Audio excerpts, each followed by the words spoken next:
Баршаңызға қайырлы күн достар. Бүгін сіздермен сосисковый тесте рецептісімен бөлісемін.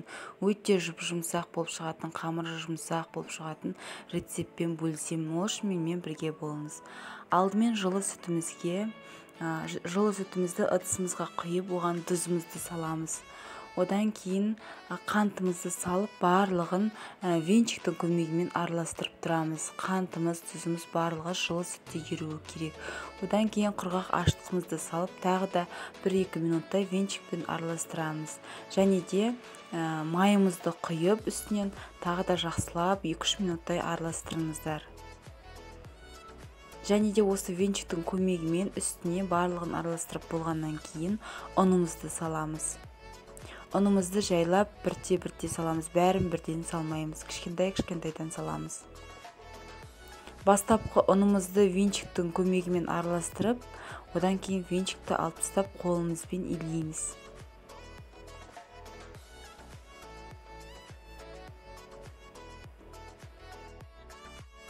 Мінекей енді осы венчикті кішкене алып тастап, одан кейін қолымызбен илейміз. Барлығын жақсылап илеп, иіні қанғанша араластырып, одан кейін үстелдің үстіне қойып, қатты-қатты ысқылап, содан кейін ыдысымызға қайта салып, бетін жауып қоюға болады. 1 сағаттай немесе 40 минуттай жауып қоясыздар. Одан кейін көтерілгеннен кейін қолымызды шимек маймен майлап, жақсылап қамырымызды аламыз және қамырымыздың үстінен баспаймыз. Тек сол күйінде алып, жан жағынан столдың үстіне жайып және үстін оқтаумен жайып шығамыз. Тап видеода көрсетілгендей етіп істесеңіздер, сіздердің тесталарыңызда өте жұмсақ болып шығады.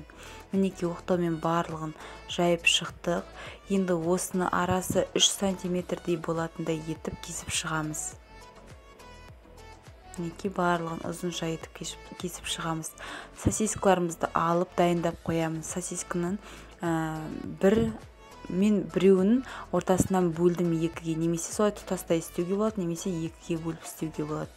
Мен 2-ге бөліп істедім және осылай шетінен алып ораймыз. Барлығын осылай қиғаш етіп орасаңыздар, өте әдемі болып шығады. Мінекей артық жерін пышақтың көмегімен кесіп тастаймыз және жан жағын жауып тастаймыз. Осылай етіп барлығын істеп шығасыздар. Менде шамамен 12 штук шықты.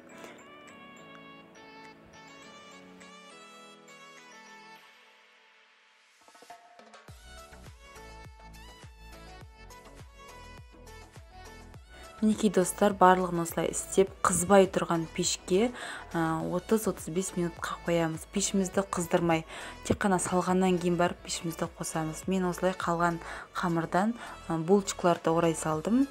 Бірақ сосискаңыз болса, барлығын істей салуға болады. Және үстіне жұмыртқаның ақ уызы мен сары уызын бірге араластырып жіберіп жақтым. Щетканың көмегімен бірге жақтым соларды. Негізі сары уызын бөлек жағуға болады. Мінекей салғаннан кейін барып пешімізді қосамыз. Сол кезде міне бізде өте әдемі болып көтеріліп, барлығы жұп-жұмсақ болып пісіп шығады. Достар, жасап көріңіздер және каналға тіркеліп лайк басуды ұмытпаңыздар. Өте керемет, әрі жұп-жұмсақ болып шығады. Балаларыңызды қуантыңыздар, өте дәмді. Алда әлі де көптеген рецепттер болады. Каналға тіркеліп лайк басуды және достарыңызға таратуды ұмытпаңыздар.